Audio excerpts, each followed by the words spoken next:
guys, welcome back. Today we're going to be talking all about the 4 iconic CeraVe cleansers and which one is going to be ideal for your skin type. Whether you have oily skin, dry skin, combo skin, sensitive skin, or normal skin, I'm gonna tell you which one you should use out of these because it's not as straightforward as it seems. Now, CeraVe actually gives us a very general guidance as to which skin type should use which cleanser. So the foaming cleanser should be used by oily skin type. The hydrating cleanser should be used by dry skin types, and the salicylic acid cleanser should be used by acne prone skin types. However, just to give you an example, I myself have oily acne prone skin, yet I never use these two because they're actually too stripping for my skin. I only literally use the hydrating cleanser. So why is that? Let's explore it together. So let's talk about the skin types. The very dumbed out elementary school kind of version is that there are 5 skin types. But as I'm sure we all know, when we're in middle school, we learn history a certain way. As soon as you get to high school, it completely changes. It gets a lot harder. Same as with skincare. So very generally, there are 5 skin types, yes, but yet again, there's so many nuances and different flavors. So to link back to my example, I have oily, acne prone, dehydrated skin.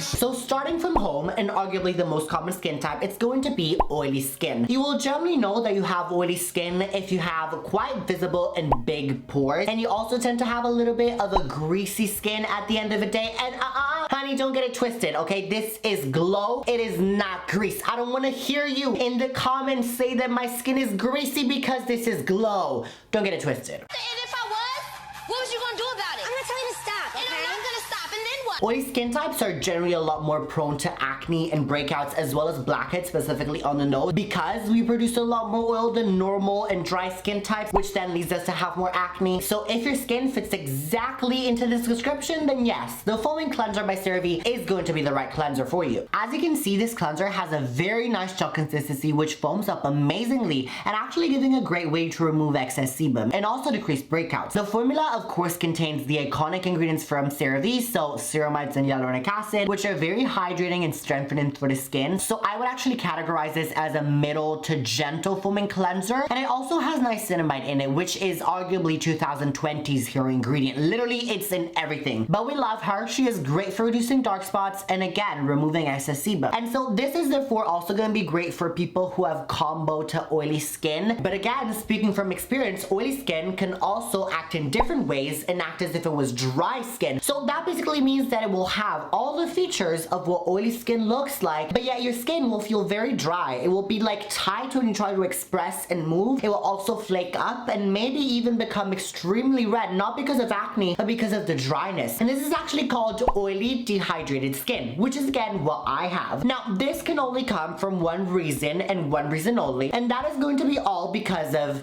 you. It is basically your fault. Wait, stop the motherfucking music. You, are you dumb? That can happen when basically you're using a lot of active ingredients all at once in the same skincare routine, and I know that I've been very guilty of that in the past. Because I mean, as oily acne prone skin types, I like to use a lot of actives that are gonna get rid of my acne in terms of retinol, salicylic acid, lactic acid, glycolic acid, niacinamide, and these are all gonna be amazing for that reason, reducing acne. But at the same time, on the other hand, they're also gonna be stripping for your skin and removing this natural sebum that we produce.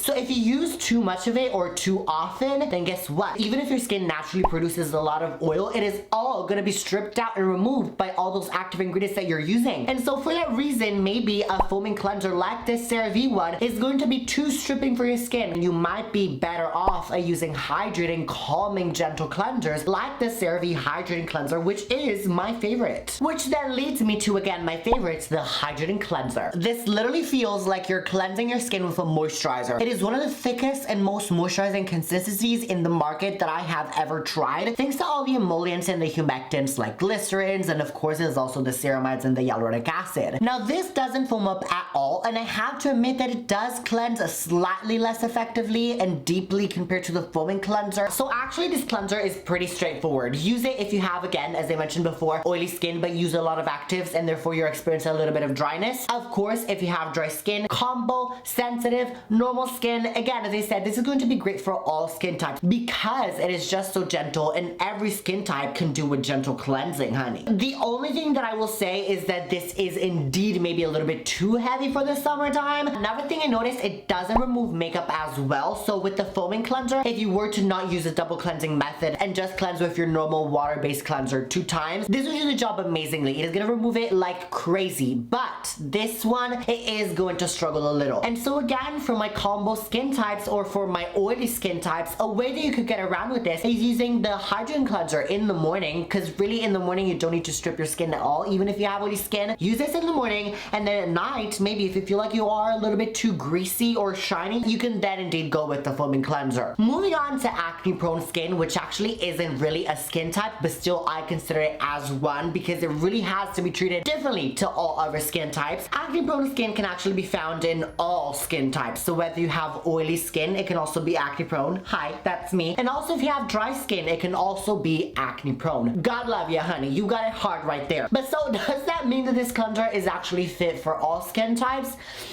No. No. To put it very simply for you, salicylic acid is literally my hero ingredient when it comes to acne. It literally cleans your skin from the inside out, removing all blackheads, all the dirt, all the excess sebum that builds up into your skin. But as I mentioned, salicylic acid unfortunately is also quite stripping to your skin, and it can also irritate your skin very badly and give you chemical burns if you don't pay enough attention. So this is why if you want to introduce salicylic acid in your skincare routine, you have to really pay attention to what skin type you have so to make sure that you're not using the wrong concentration and wrong percentage of salicylic acid. If you have oily acne prone skin, what I recommend to you is to stick with salicylic acid serums. So True to Love are the Revolution Skincare Salicylic Acid and the Nip and Fab Salicylic Acid, both are at a 2% concentration, and those are actually going to be very strong but very effective at removing the acne. Whereas when it comes to dry skin types, honey, let's be real with each other, okay? You have it the hardest ever because most acne treatments are going to be stripping for your skin, and if you use something that is very strong, it is gonna kill your skin and all the moisture. You have barely any sebum and any moisture to spare for yourself. You do not want to use something stripping at all. So for that reason, if you want to introduce salicylic acid, you have to use something that is gentle. This as a cleanser is in no means as strong and unfortunately not as effective as salicylic acid serums would be, but it is just as effective to give you that results and to actually give you long run improvements in your skin, but actually also without stripping your skin that much. I would say this has kind of a jelly consistency and it is a little bit stripping sometimes. One salicylic acid cleanser that I actually prefer compared to this is the Inculus Salicylic Acid Cleanser that actually has a lot more moisturizing consistency and it will not leave your skin stripped at all. So as you can see, this essay cleanser has a very jelly, very sticky consistency, almost kind of like a foaming cleanser because it does foam up a bit, as well as it has almost the exact same ingredient list as a foaming cleanser but with added salicylic acid in it. So again, as I said, for that reason, this kind of does have a little bit of that stripping effect, just like the foaming cleanser has. But overall, it is definitely one of the best salicylic acid cleansers that I have tried. And if you pair it with a very good and thick moisturizer, you shouldn't have any problem at all. And now moving on to the last cleanser out of the 4 and the newest addition to the Cerave line, it is going to be the cream to foaming cleanser. Unfortunately, I haven't had the chance to get my hands on it yet, but after seeing a few video reviews of it, as well as talking to some of my friends in the skincare community, I have a pretty good understanding of what it actually is. First of all, if you look at the ingredient list, it is definitely very interesting because it contains, of course, the ceramides and hyaluronic acid, but they also added amino acids in it. I always say, if you watch my videos, amino acids are one of the best ingredients to have in your skincare because just like ceramides, they serve the same purpose of really strengthening the skin, keeping your skin strong, healthy, and make it work the best that it can, and helping it retain as much moisture as it can. So for that reason, I love The Ordinary's natural moisturizing factors and The Ordinary's amino acid serum because both of them contain amino acids. Definitely having amino acids in a cleanser is a plus. They also added salicylic acid in the formula. I see this cleanser as basically all 3 of the OG CeraVe cleansers combined into one. For that reason, I am going to say that this cleanser is going to be great for people who have normal skin, maybe a little bit of an acne prone side. They do tend to break out a little bit, and that salicylic acid is going to be great for that reason. Also, people who have